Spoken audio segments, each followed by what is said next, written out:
الحمد لله رب العالمين والصلاة والسلام على أشرف الأنبياء والمرسلين وعلى آله وصحبه أجمعين أما بعد 21 جولائی 1969 کو انسان نے پہلی بار چاند پر قدم رکھا۔ جس قوم نے اس کام کو ممکن بنایا وہی قوم آج کل کھربوں میل کی مسافت پر دوسرے سیاروں پر مائکروسکوپک لائف یعنی بہت چھوٹے جراثیم ڈھونڈ رہی ہے، جن کو اپنی ہی زمین پر ایک پورا انسان نہیں ملا، وہ کھربوں میل دور ایک نقطے سے بھی چھوٹا جراثیم ڈھونڈ رہے ہیں۔ اس ویڈیو میں انشاءاللہ یہ ثابت کیا جائے گا کہ امریکہ کا یہ دعویٰ سراسر جھوٹ تھا۔ یہ سب ایک مقابلہ تھا رشیا اور امریکہ کے درمیان اپنے آپ کو سپر پاور ثابت کرنے کے لیے۔ رشیا جب خلائی سفر کے ہر معاملے میں امریکہ سے آگے بڑھنے لگا تو امریکہ کی حیرانگی خوف میں بدل گئی۔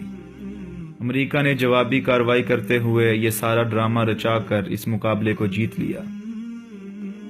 ان کا دعویٰ تھا کہ آج سے 46 سال پہلے ان کے 3 خلا بازوں نے 2,25,623 میل کا سفر صرف 4 دن میں طے کر لیا۔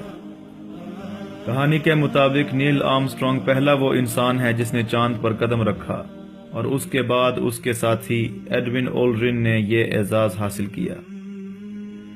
لیکن سوال یہ پیدا ہوتا ہے کہ اگر واقعہ ہی نیل آرمسٹرانگ پہلا انسان تھا تو چاند پر کون سی خلائی مخلوق پہلے سے کیمرہ پکڑ کر کھڑی تھی، جس نے بڑے اچھے طریقے سے صحیح وقت پر اس سنہرے موقع کو ویڈیو کے روپ میں محفوظ کر لیا۔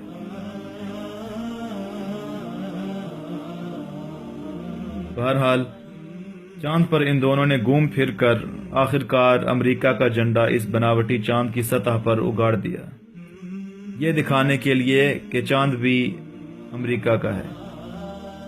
لیکن حیرانگی کی بات ہے کہ جس چاند پر نہ کوئی زندگی کو محفوظ رکھنے کا نظام، نہ پانی، نہ ایٹماسفیئر، نہ ہوا، اسی چاند پر نہ جانے کون سی خلائی ہوا سے عظیم امریکہ کا عظیم جھنڈا لہرا رہا ہے۔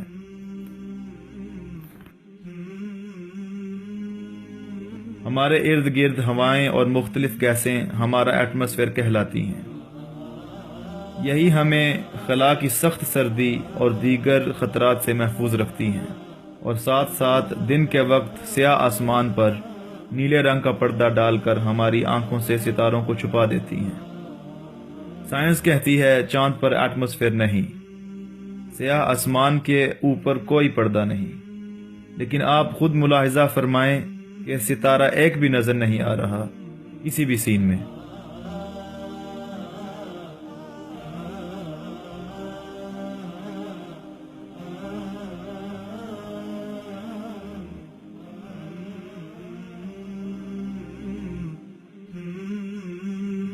اندھیری رات کے منظر سے چمکتے ستاروں کو کون کھا گیا؟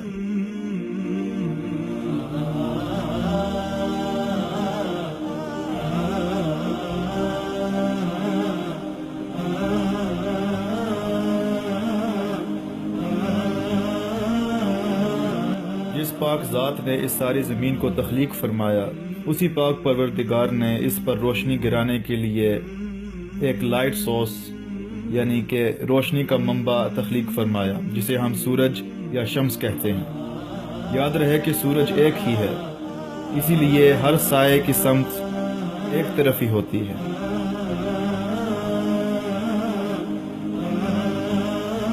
لیکن چاند پر کھینچی گئی تصویریں کوئی اور ہی حقیقت بتا رہی ہیں، کیونکہ پتھروں کا سایہ ایک سمت، خلا بازوں کا سایہ دوسری سمت، اور خلائی جہاز کے ساتھ دیگر اشیاء کا سایہ کسی اور طرف جا رہا ہے۔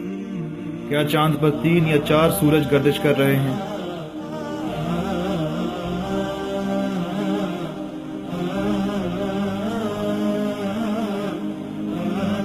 یہ سب واضح ثبوت ہے ایک فلم سٹوڈیو کی لائٹنگ کا، جہاں پر 5 یا 6 یا ضرورت کے مطابق بڑی لائٹیں کھڑی کی جاتی ہیں تاکہ سارے سیٹ پر برابر روشنی پڑے اور کیمرے میں صاف تصویر آئے۔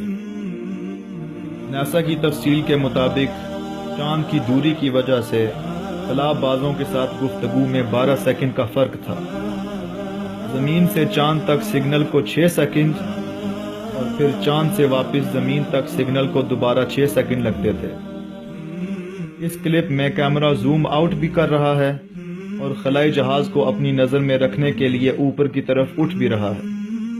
جب سگنل کے آنے جانے میں 12 سیکنڈ کا فرق ہو تو کوئی یہ دعویٰ نہیں کر سکتا کہ اس کیمرے کو زمین سے سگنل کے ذریعے کنٹرول کیا گیا تھا۔ یا تو خلا باز ایک کیمرہ مین کو چاند پر چھوڑ آئے تھے جو شاہد ابھی تک وہیں بیٹھا ہے، یا پھر یہ سارا جھوٹ ہے اور اس کو ایک اسٹوڈیو سیٹ اپ میں ریکارڈ کیا گیا ہے۔ چنانچہ اللہ سبحانہ وتعالی نے قرآن مجید میں ارشاد فرمایا، قُلْ سِيرُوا فِي الْأَرْضِ ثُمَّ انظُرُوا كَيْفَ كَانَ عَاقِبَةُ الْمُكَذِّبِينَ،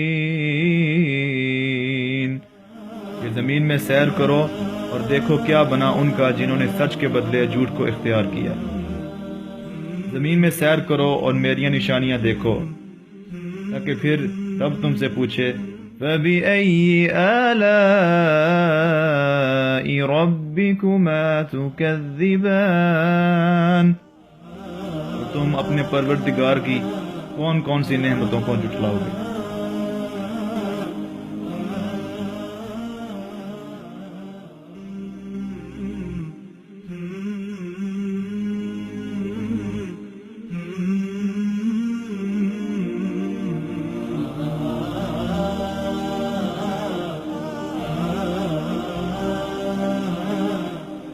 انگلش کا محاورہ ہے We've traveled to the moon but we don't know our neighbor، یعنی چاند تک سفر کر لیا لیکن ہمسائے کی خبر تک نہیں۔ قریب پائے جانے والی نعمتیں نظر نہیں آتی، لیکن کفار کی بناوٹی اور نقلی دنیا دیکھ کر حیران ہو کر واہ واہ کرتے ہیں۔ اس موضوع کی صرف چند باتیں سامنے لائی گئی ہیں، اور بھی کافی ٹیکنیکل ثبوت موجود ہیں، لیکن ان کو سمجھنے کے لیے بہت وقت چاہیے۔ اللہ سبحانہ و تعالی سے دعا ہے کہ ٹی وی کی جھوٹی دنیا کا پردہ ہماری آنکھوں سے اٹھا کر ہمیں حقیقت دیکھنے والا دل عطا فرمائے۔ آمین بجاہ نبی الامین صلی اللہ تعالی علیہ وعلی آلہ وصحبہ اجمعین۔